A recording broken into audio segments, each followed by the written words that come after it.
Take 4. You folks don't see it because I don't publish all the mistakes, but I'm just having a rough start getting this one going. Today's chapter, and I'm coming out with it about 20 hours late, and I'll talk about why after the end of the video, what's been going on in my last day. Good, good stuff, but because I don't go days ahead on this stuff, sometimes the cost of that is that these come out late, and I don't have much of a following, so it doesn't probably rock the world. Of course, maybe that's part of why I don't have much of a following. Stuff like this, if I was more organized and on the spot with all the stuff, maybe it would happen. All that aside, Proverbs 15 is our chapter today, where we read, a gentle answer turns away anger, but a harsh word stirs up wrath. Good verse. The tongue of the wise makes knowledge attractive, but the mouth of fools blurts out foolishness. The eyes of the Lord are everywhere, observing the wicked and the good. The tongue that heals is a tree of life, but a devious tongue breaks the spirit. A fool despises his father's discipline, but a person who accepts correction is sensible. The house of the righteous has great wealth, but trouble accompanies the income of the wicked. The lips of the wise broadcast knowledge, but not so the heart of fools. The sacrifice of the wicked is detestable to the Lord, but the prayer of the upright is his delight. The Lord detests the way of the wicked, but he loves the one who pursues righteousness. Discipline is harsh for the one who leaves the path. The one who hates correction will die. Sheol and Abaddon lie open before the Lord, how much more human hearts. A mocker doesn't love one who corrects him. He will not consult the wise. A joyful heart makes a face cheerful, but a sad heart produces a broken spirit. A discerning mind seeks knowledge, but the mouth of fools feeds on foolishness. All the days of the oppressed are miserable, but a cheerful heart has a continual feast. Better a little with the fear of the Lord than great treasure with turmoil. Better a meal of vegetables where there is love than a fattened ox with hatred. A hot-tempered person stirs up conflict, but one slow to anger calms strife. A slacker's way is like a thorny hedge, but the path of the upright is a highway. A wise son brings joy to his father, but a foolish man despises his mother. Foolishness brings joy to one without sense, but a person with understanding walks a straight path. Plans fail where there is no counsel, but with many advisers they succeed. A person takes joy in giving an answer and a timely word. How good that is. For the prudent, the path of life leads upward, so that he may avoid going down to Sheol. The Lord tears apart the house of the proud, but he protects the widow's territory. The Lord detests the plan of the one who is evil, but pleasant words are pure. The one who profits dishonestly troubles his household, but the one who hates bribes will live.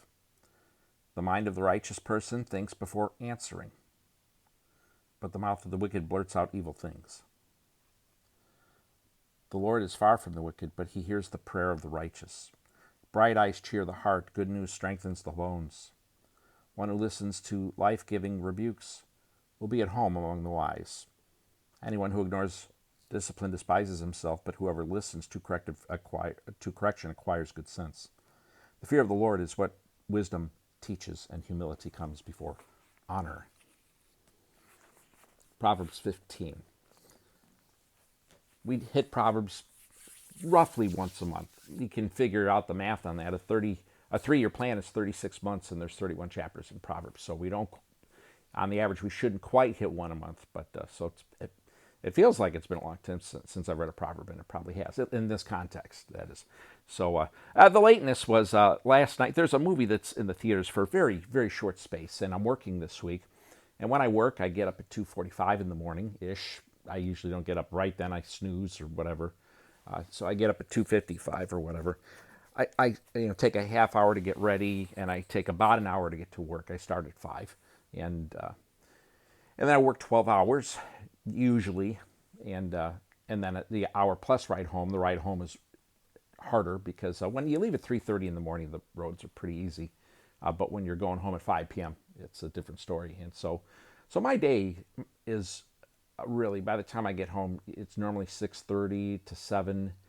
I leave my house at 3:30. I get up at just before 3, and so that's not like personal private time of enjoyment. So I really have about a 15,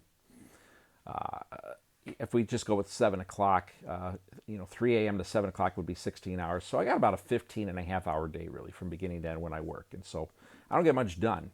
And this movie is in the theaters, and I wanted to see it before it goes away. And I'm working Monday, Tuesday, Wednesday. And then, and I think it's gone after that. But the movie's called The Story of Everything. Lee Strobel introduces it. If you don't know who he is, if you're following me, there's a good chance you know who he is. He's the author of all the case books: Case for Christ, Case for Faith, Case for Creator. He's a former writer for like investigative crime or something like along those lines at the Chicago Tribune. He had a big job over there, and then he was an atheist. His wife became a Christian, and he purposed to use his investigative skills that he received from Yale and whatnot. He's got a pretty serious education to debunk Christianity, and it backfired on him. So this film, The Story of Everything, he introduces it, but he's not really in the film. And the film is based on a book by a philosopher of science named Stephen Meyer, who's Cambridge educated, I believe. He's Cambridge. Brilliant, brilliant man. Awesome man. And he's got a book called The Return of the God Hypothesis, which you can get that. It's actually, I believe, put out by a secular publisher, and you can get that at your Barnes & Noble, your Books A Million, wherever books are sold. And a brilliant man. And this movie was based on his book. So it's an interview movie, really, with lots of scientists, Caltech guys, types. And a lot of them were Christians, and they're not all of them. Some are intelligent design, but they're not fully convinced of Christianity. And it has footage of agnostic scientists and others who talk about the incredible detail that's in our universe and what are the odds.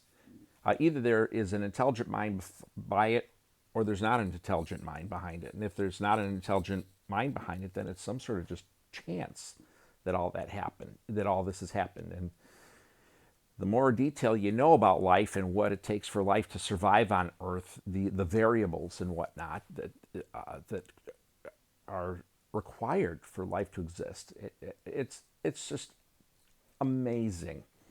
And so basically it was a film showing that science is more and more basically proving the existence of an intelligent designer, a creator, a god, and of what or whatnot. And and it's about an hour and a half long, and it was in the theaters, and it was a good movie. Loved it, enjoyed it.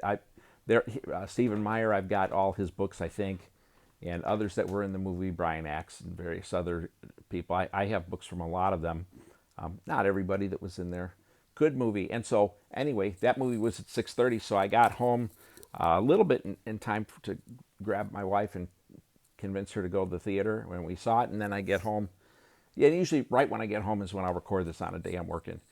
But we went to that, and so we had a Tuesday night date night, and then got home, and it's really too late. I'm too tired. I got to get to bed. And so that's why this one's 20 hours late. So I've been rambling a little more in my videos, and I'm trying to leave it to the end. That way, if you just want to watch the chapter, listen to the chapter, you can do that. But if you want to hear more of my life, some of my thoughts, sometimes a story like that of what's going on in life, leave it at the end. You can watch it and listen to it, or you can just hit the button and get it out of there. So, but for those of you who's hung around watching, thanks. The Story of Everything, probably not in the theaters at this. Well, it's in the theaters right now. By me, the final showing is ending right about now, and I don't think it's in there tomorrow, but I'm sure it'll be available in all sorts of formats, whether through streaming, maybe DVD.